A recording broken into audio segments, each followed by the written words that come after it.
revenons ici, parce qu'on a parlé de l'affaire Epstein quand même à quelques reprises. Et là, on sent que ça a des répercussions, puis Raymond nous le disait tantôt, un peu partout dans le monde, notamment ici. Et là, ça touche la caisse de dépôt.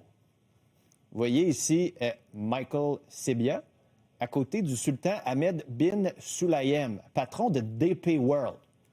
Ça veut dire, qu'est-ce que c'est ça, DP World? C'est un géant de la gestion des ports. On en avait déjà parlé. Pourquoi? Parce que la Caisse de dépôt a investi 6 milliards dans son entreprise. Sauf que là, ce qu'on comprend avec les Epstein Files, les dossiers Epstein, c'est que M. Ben Sulayem avait des relations très proches avec Jeffrey Epstein. Epstein s'est servi de sa relation pour essayer d'amener des investissements aux îles Vierges américaines. M. Sulayem, là, parlait de leurs pratiques sexuelles, parlait de leur date. Là, regarde, j'ai rencontré depuis 3 mois une Ukrainienne de 21 ans. Elle vient me visiter le 11 novembre, ce genre de courriel-là. La Caisse n'a rien voulu dire aujourd'hui. Même notre bureau d'enquête qui nous révèle ça ce matin dans le journal où on voit cette proximité. C'est l'une des grandes, c'est pas le plus grand ou un des plus grands investissements de la Caisse dans ce port-là. Je comprends qu'il y a l'argent, qu'il y a des enjeux éthiques. Qu'est-ce qu'on a fait de ces enquêtes-là? Est-ce qu'aujourd'hui, on est mal à l'aise? Est-ce qu'on le savait, ce qui se passait? Il y a quand même beaucoup de questions donc, qui se posent aujourd'hui ici. Mais là où ça brasse le plus, c'est au Royaume-Uni. On va aller rejoindre James Blitz, qui est journaliste indépendant à Londres. Monsieur Blitz, bonjour. Bonjour. Est-ce que les heures du premier ministre Keir Starmer sont comptées? Non, je pense que Keir Starmer, il va survivre cette période très chaotique autour de sa présidence du pays. Il a eu un grand problème parce qu'il a nominé, comme probablement vous savez, un type qui s'appelle Peter Mandelson comme ambassadeur aux États-Unis il y a 1 an et demi. Et ce Mandelson a eu des rapports très forts, très, très intimes avec Epstein. Ça a créé des problèmes énormément graves pour son gouvernement. Mais pour le moment, tous les membres du cabinet ont donné leur appui à Starmer, pour le moment. Pour le moment, je pense que c'est le mot qui est important. On a eu beaucoup de changements de premier ministre dans les dernières années. Monsieur Blitz, c'est la famille royale aussi qui est à nouveau ébranlée. On le savait, le prince Andrew, qui n'est plus prince, a perdu ses titres.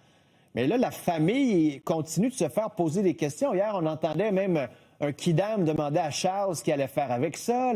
Le prince William aussi a dû commenter. Ça met encore la famille et la monarchie britannique dans l'embarras.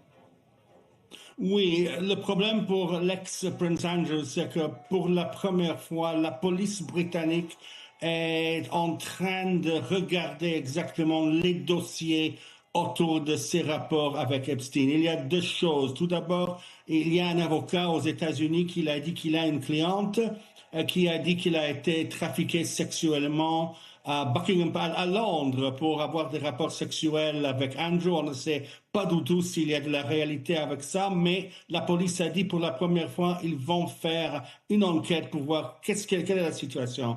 Deuxièmement, on a trouvé dans les courriels de Epstein que Andrew a donné des documents très secrets à Epstein en 2010. Andrew était l'envoi pour les rapports commerciaux pour la Grande-Bretagne. C'était un rôle important. Il voyageait dans le monde. Il est allé en Asie en 2010 pour faire des rapports commerciaux avec des entreprises là-bas. Puis, il a reçu un rapport privé, secret, sur la situation là, les rapports que nous avons comme un pays et les traités et les résultats de sa visite. Il a envoyé ce rapport immédiatement à Epstein en 2010. Voilà, c'est ça où la police a dit nous devons faire une enquête pour voir s'il y a un problème avec la loi, s'il a fait quelque chose qui est hors de la loi. Ouais. C'est ça qui a provoqué l'intervention hier pour la première fois, beaucoup plus directe qu'on a eu avant de la part du roi Charles. Mais c'est intéressant ce que vous dites, M. Blitz, parce qu'il y a 2 facteurs. Là. Il y a le facteur Epstein. On a vu les images d'Andrew sur ces jeunes filles-là non identifiées. Ça, on le savait qu'il faisait partie de ce cercle-là, possiblement pédophile, ou en tout cas, jeunes femmes, trafic de jeunes femmes. mais c'est tout l'aspect corruption ou éventuelle corruption. Même M. Mandelson là, aurait donné de l'information privilégiée à Epstein, où là, on comprend que le milliardaire tirait aussi les ficelles politiques, pas juste aux États-Unis. Exactement. Et il y a un grand débat en Grande-Bretagne à ce moment. Pourquoi tous les résultats, pour le moment, les faits de ce qu'on a vu avec les courriels de Epstein, il y a eu un effet énorme dans la politique de la Grande-Bretagne et aussi les rapports de la famille royale avec le grand public et avec la loi. Et presque rien s'est passé, encore une fois, aux États-Unis. Ben, Mais ça. vous avez exactement raison. Avec Andrew, il y a ces deux chapitres. Il y a le chapitre des rapports sexuels où il n'a pas voulu dire rien. Pour le moment, il n'a rien dit sauf une interview qu'il a fait en 2019 où il a fait des déclarations qu'on a trouvées sont absolument faux. Il a menti devant le grand public.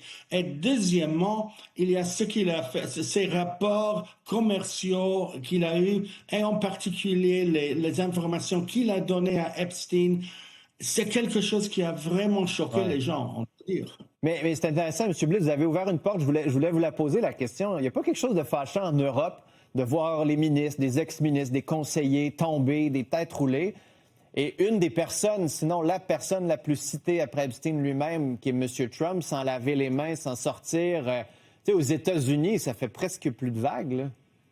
Mais vraiment, nous sommes étonnés. Mais tout d'abord, nous sommes en Grande-Bretagne étonnés par les révélations des rapports entre Mandelson d'un côté et Epstein de l'autre côté, et aussi de l'ex-Prince Andrew avec Epstein. Et on doit dire que ce qui a été difficile pour ces deux hommes, Andrew et Mandelson, c'est que les courriels sont très, très exacts sur exactement ce qu'ils ont fait, les rapports qu'ils ont eus avec Epstein. Le problème, comme vous savez, c'est que les courriels qui ont été publiés par le Department of Justice n'ont presque rien dit sur les rapports entre Trump et Epstein. Et voilà quelque chose qu'on ne peut pas très facilement expliquer.